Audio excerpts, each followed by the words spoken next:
ওয়ালাকিন ইয়ানজুরু ইলা কুলুবিকুম ওয়া আ'মালিকুম, আমি শুধু তাকাই মানুষের কলিজার দিকে যে এটা আসলে করে কি, কলিজার কি হালত, ভিতরের কি হালত, এটা দিকে আমি তাকাই, এবং আমলটা সে কি করে এদিকে আমি তাকাই। আর কোনো কিছুর দিকে তাকানোর আমার কোনো প্রয়োজন নাই।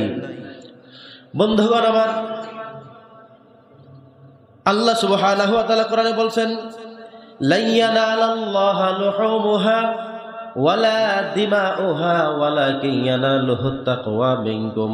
আমরা কোরবানের সময় যে কিছু পশুকে জবাই করি, আল্লাহ তাদের দিকে লক্ষ্য করেও বলেছেন গরুর কোনো কিছু চাওয়ার আমার বিষয় না, বরং যারা 5 জনে মিলে 7 জনে মিলে অথবা একা একটা পশু যদি জবাই দেয়, যেই লোকটা কিনলো, যেই লোকটার পক্ষ থেকে জবাই হচ্ছে, সেই লোকটার তখন আমি তার কলিজার দিকে তাকাই। সুবহানাল্লাহ। আরে গরু কিনছেন কেমন? আল্লাহ বলছে গরু তো চাওয়ার আমার কোনো সুযোগ নাই, আমার কোনো প্রয়োজন নাই। গরু যেমন হয় হোক, যত টাকার হয় হোক, যেমন গোস্ত হয় হোক, তোল হোক, তোল কম হোক, বেশি হোক, তোল ছাড়া হোক, ওইটা যেমন হয় হোক, কিন্তু যারাই কোরবানি দিচ্ছে আমি আল্লাহর জন্য, তাদের কলিজাগুলো কি বলছে, সাক্ষ্য দিচ্ছে কি, ওইটাই শুধু আমি টেস্ট করে নেই। সুবহানাল্লাহ।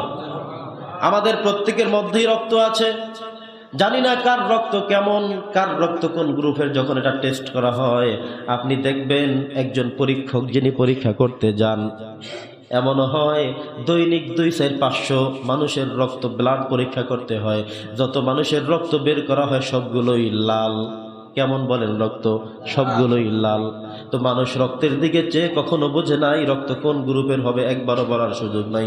কম্পিউটারের মধ্যে দিলেই কম্পিউটার বলে এটা হলো এ পজিটিভ, এটা হলো এ নেগেটিভ, এটা হলো বি পজিটিভ, বি নেগেটিভ, ও পজিটিভ, এভাবে করে করে ভাগ করে দেয়। কিন্তু যিনি ইউজার, যিনি বারবার বের করেন, তিনি দেখেন সব রক্তই লাল, কিন্তু কোনোটার সাথে কোনোটার গ্রুপে মিলে না। আবার কারো গ্রুপের রক্তের সাথে কারো গ্রুপ মিললেও হবে না, ক্রস চেক হচ্ছে না।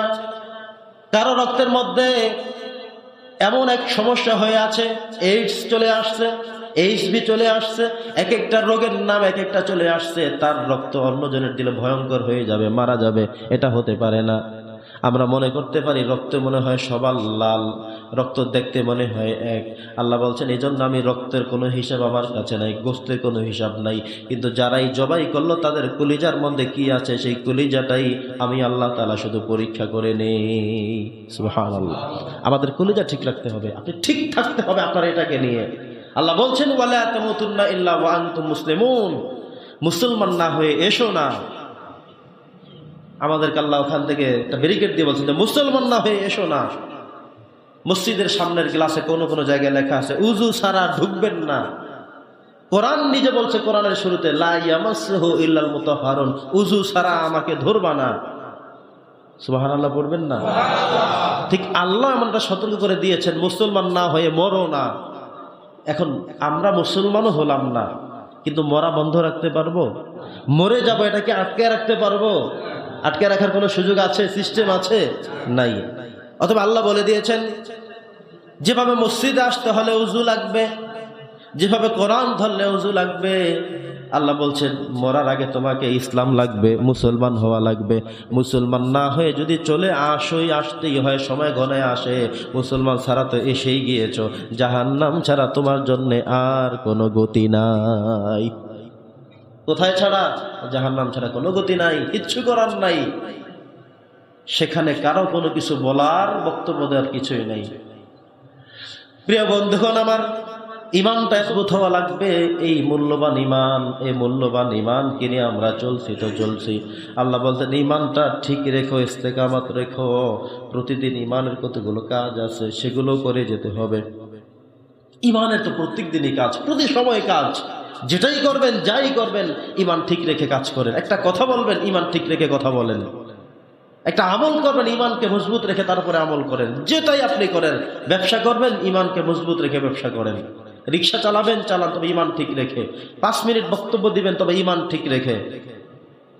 এই বক্তব্যের মধ্যে এমন কথা যেন আপনার মুখ থেকে ফসকে বের হয়ে না যায় যেটা আপনি মুশরিক হয়ে গেলেন, শিরক করে ফেলেন, ইমান আপনাকে থাপ্পড় দিয়ে বের করে দিল। এটা হতে পারবে না। আপনি তাফসীর করবেন, করেন, তবে ইমান ঠিক রেখে। আপনি কথা বলবেন, 5 মিনিট বলেন, তবে ইমান ঠিক রেখে। আপনি নামাজ পড়বেন পড়েন, তবে ইমান ঠিক রেখে পড়েন। রোজা আপনি রাখবেন, কিন্তু ইমান বা বিশ্বাস ঠিক রেখে যে রোজা রাখেন। বিশ্বাস ঠিক না রেখে যদি সারাদিন না খেয়ে থাকেন, কোনো লাভ হবে না।